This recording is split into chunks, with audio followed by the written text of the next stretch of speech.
Hello दोस्तों, नमस्कार। मैं लेत मल्की आज आपके लिए बोर्ड की परीक्षा की तैयारी कर रहे विद्यार्थियों के लिए एक इंपॉर्टेंट टॉपिक लेके आया हूं। इस टॉपिक में हम जानेंगे कि बोर्ड की परीक्षाओं में जो बोर्ड के जो टॉपर्स होते हैं वो किस प्रकार अपनी आंसर शीट में क्वेश्चनों का आंसर लिखते हैं और कैसे इतने अच्छे अंक प्राप्त करते हैं। यदि आप चैनल पर पहली बार आए हैं तो नीचे दिए गए सब्सक्राइब बटन को दबा लें, बगल पर घंटी के आइकन को भी दबा लें ताकि आपको आने वाली वीडियो की नोटिफिकेशन मिलती रहे। बोर्ड की परीक्षा के लिए मैं इसी प्रकार की बहुत सारी क्रिएटिव और इन्फॉर्मेटिव वीडियो आपके लिए लेके आऊँगा। यदि आप उन वीडियो का लाभ उठाना चाहते हैं तो चैनल को जरूर सब्सक्राइब कर लें। तो सबसे पहले हम बात करेंगे बोर्ड की परीक्षा में अच्छे अंक लाने के लिए वो किन-किन बातें हैं जो महत्वपूर्ण हैं। तो सबसे पहली जो इंपॉर्टेंट बात है बोर्ड की परीक्षा में अच्छे अंक लाने के लिए वो है हैंड राइटिंग। आप किसी भी एग्जाम में अच्छी हैंड राइटिंग की बदौलत अच्छे अंक प्राप्त कर सकते हैं। तो सबसे पहले आप अपनी हैंड राइटिंग पर काम करें। दूसरा सबसे इंपॉर्टेंट चीज़ है हैंड राइटिंग के साथ साथ स्पीड। यदि आपकी हैंड राइटिंग अच्छी है और आपके लिखने की स्पीड नहीं है तो ऐसा होगा कि बोर्ड की परीक्षाओं में आपको बहुत सारे क्वेश्चनों के आंसर आ रहे होंगे लेकिन स्पीड ना होने की वजह से आपके बहुत सारे क्वेश्चन छूट जाएंगे जिनके आंसर आपको आने के बावजूद भी। तो इसलिए बोर्ड की परीक्षाओं में अच्छे अंक प्राप्त करने के लिए आप अपनी हैंड राइटिंग पर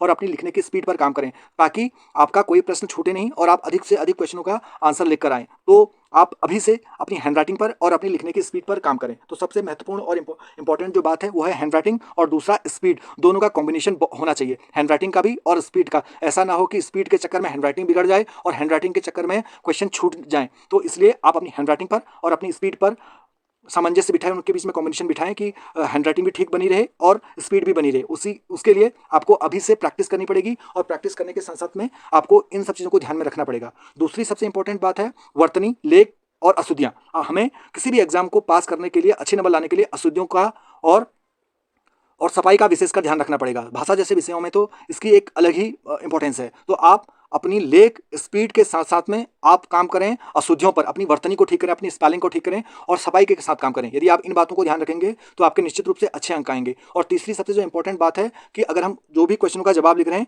हम उनका जवाब क्रमवार लिखें या सीरियल वाइज लिखें। यदि हम उनका जवाब क्रमवार और सीरियल वाइज लिखते हैं तो उसका भी बोर्ड के एग्जामिनर पर अच्छा इंप्रेशन पड़ता है, वो अच्छे मार्क्स देते हैं। तो आप उपरोक्त बताई गई बातों को ध्यान में रखें और इन पर अभी से काम करें। यदि आप इन सभी चीज़ों पर अभी से काम करेंगे तो आपके निश्चित रूप से अच्छे अंक आएंगे। तो क्रमवार देखिए, आप देखिए जैसे ये जो भी मैं आपको दिखा रहा हूँ ये विगत वर्ष के बोर्ड के टॉपर्स की कॉपी है। आप उनकी हैंड राइटिंग पर गौर कीजिए, अब उन्होंने किस प्रकार क्वेश्चनों का जवाब लिखा है, क्रमवार लिखा है। आप देखिए खंड अ क्लियरली लिखा है, खंड अ प्रश्न संख्या 1 का उत्तर। और ये मुझे लगता है कोई एक पैराग्राफ आया है, उस पैराग्राफ में उन्होंने कितने बढ़िया तरीके से नीले और काले पेन के कॉम्बिनेशन से काम किया है। तो आप भी क्वेश्चनों का जवाब क्रमवार दीजिए। क्रमवार देने से क्या होगा कि हमारे सारे जो आंसर हैं वो क्लियरली दिखाई देंगे। उत्तर संख्या 1 का क, उत्तर संख्या 1 का ख, उत्तर संख्या ग, उत्तर संख्या घ। तो उन्होंने सारे क्वेश्चनों के जवाब क्रमवार दिए हैं। क्रमवार देने से क्या होता है कि जो एग्जामिनर होता है वो इरिटेट नहीं होते। अधिकतर देखने में आता है बच्चे क्या करते हैं, किसी क्वेश्चन का जवाब कहाँ लिख रहे हैं, कभी आगे लिख रहे हैं, कभी पीछे लिख रहे हैं। उससे जो एग्जामिनर होते हैं वो इरिटेट हो जाते हैं और उसी इरिटेशन की वजह से वो मार्क्स काट देते हैं। तो आप इस बात का विशेषकर ध्यान रखें,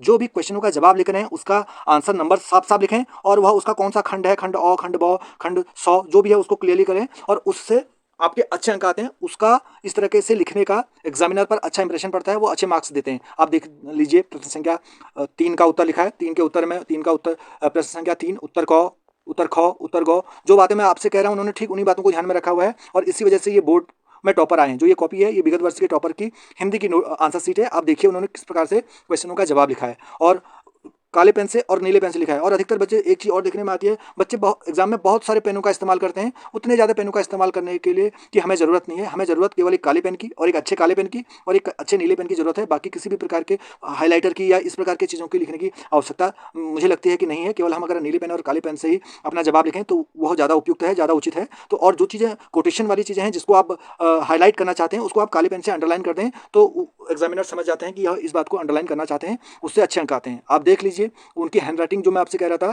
कि लिखने की जो स्पीड है और हर पेज में लगभग एक जैसी हैंडराइटिंग है। हैंडराइटिंग में बिगड़ी नहीं है, वो इसीलिए हुई है कि उन्होंने साल भर इस बात को ध्यान में रखा है कि अपनी लेखन पर, अपनी स्पीड पर और अपनी लेख पर काम किया है। क्योंकि जो हमारी आंसर शीट होती है, जिस समय बोर्ड के एग्जामिनर हमारी कॉपी को चेक कर रहे होते हैं उस समय उनको यह पता नहीं होता है कि यह कॉपी किसकी है। तो अधिकतर होता क्या है, बच्चे अच्छी जानकारी रखते हैं, उनको नॉलेज अच्छी होती है, लेकिन वो अपनी नॉलेज को, अपने ज्ञान को कॉपी में उतना बढ़िया प्रदर्शित नहीं कर पाते हैं, जिससे अच्छे अंक नहीं आते हैं। तो मैंने आपको बताया कि आप हैंडराइटिंग पर काम करें, क्योंकि जिस समय एग्जामिनर कॉपी चेक कर रहे होते हैं हमारी कॉपी ही हमको रिप्रेजेंट करती है। वहाँ पर हम कितना ज्ञान रखते हैं, हमको कितना आता है, हमने साल भर क्या पढ़ा है, वही हमारी कॉपी हमको बताएगी कि हमने किस प्रकार से काम किया है। तो आप अपनी कॉपी में हैंडराइटिंग पर काम करें, स्पीड पर काम करें। दूसरा, उत्तर को क्रमवार लिखें, समय सीमा के भीतर लिखें तो इस प्रकार अगर बताई हुई बातों को हम ध्यान में रखेंगे तो हमारे बोर्ड की परीक्षाओं में अच्छे अंक आएंगे। और तीसरी सबसे इंपॉर्टेंट बात है कि बोर्ड की परीक्षाओं में देखा जाता है कि विद्यार्थी जिन क्वेश्चनों का उनको जवाब आ रहा होता है उनका जवाब बहुत लंबा लिख देते हैं और सोचते हैं कि हम ज़्यादा लिखेंगे तो ज़्यादा नंबर आएंगे। ऐसा होता नहीं है। दरअसल शब्द सीमा पहले से ही निर्धारित होती है और प्रश्न का जो अंक होता है वह पहले से निर्धारित होता है। ज़्यादा लिखने से ज़्यादा अंक नहीं आते हैं, अच्छे लिखने से ज़्यादा अंक आते हैं। आप कम शब्दों में ही अगर अच्छा लिखते हैं तो उसके अच्छे अंक आते हैं। तो आप अगर इन बातों को ध्यान में रखते हैं तो आपके अच्छे अंक आएंगे। अच्छे अंकों के साथ साथ में आपको बताई गई बातों को ध्यान में रखना होगा। और एक बात और मैं आपको बता दूं कि किसी भी एग्जाम में अच्छे अंक लाना एक आर्ट है, एक कला है, एक स्किल है। आपको यह आर्ट सीखनी पड़ेगी, आपको यह कला सीखनी पड़ेगी, आपको यह स्किल सीखना पड़ेगा और इस स्किल को डेवलप करना पड़ेगा कि किस प्रकार से अच्छे अंक लाए जाते हैं। पढ़ते साल भर पढ़ते सभी हैं, मेहनत सभी करते हैं, पर हम देखते हैं कि सफलता बहुत चुनिंदा लोगों को मिलती है।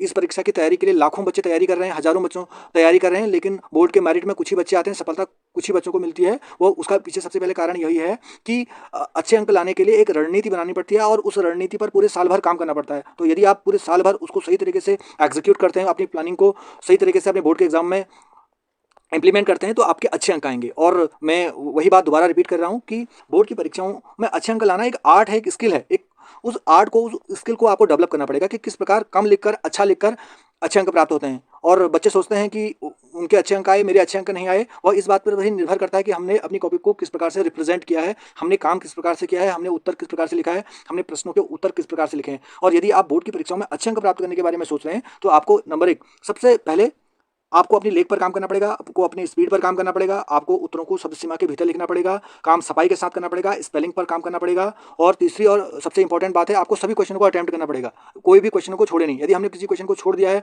बड़े क्वेश्चन को छोड़ दिए हैं तो हमारे अंक कट जाते हैं और हम उतने अच्छे अंक प्राप्त नहीं कर पाते हैं। तो इसलिए आप बोर्ड की परीक्षा की तैयारी कर रहे हैं, उपरोक्त तो बताई गई बातों को ध्यान में रखें, आपके निश्चित रूप से अच्छे अंक आएंगे। मैं आशा करता हूँ कि आपको यह वीडियो पसंद आया होगा। यदि आपको यह वीडियो पसंद आया है तो लाइक करें, शेयर करें और चैनल को एक बार जरूर सब्सक्राइब कर दें। मैं इसी प्रकार से बहुत सारी इन्फॉर्मेटिव, क्रिएटिव और इनोवेटिव वीडियो आपके लिए लेके आने वाला हूं जो आपको आगामी बोर्ड की परीक्षाओं में बहुत मदद देंगे। धन्यवाद।